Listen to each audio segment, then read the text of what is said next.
I'm talking to Professor Carroll Smith-Rosenberg, who was one of the early pioneers in women's history.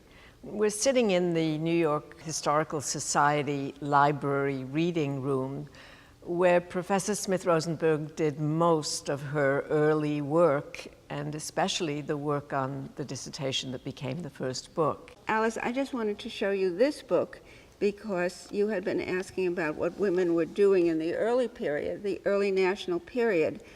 And one of the things they were doing was reading books, and reading books of political content for women. And this is an original copy of Mary Wollstonecraft's Vindication to the Rights of Women, which is this great classic vindication of women's rights, and it was published in Philadelphia the very year that it was first published in England in 1792. It later gets serialized by Isaiah Thompson in the Massachusetts magazine for, I think, 11 series or 11 issues, and it was widely read by women, and they commented very, very favorably on this, despite the fact that Mary Wollstonecraft's husband, Edward Godwin, published a memoir of her that reported that she had had extramarital relations, a child out of wedlock, had lived with him before they were married, etc. But the most respectable women, even Quaker women in Philadelphia, wrote to one another saying, "She speaks my mind."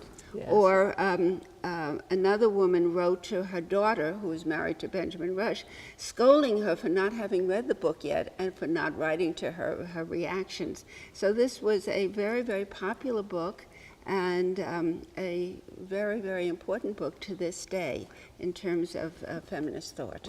What's interesting is that it achieves such popularity in the United States, where women are already said to be freer than they are in the old world. But if this book is speaking to them, then it suggests that their positions were really not as free. I'm not sure you could really argue that their positions were freer than in England. I think they were very comparable.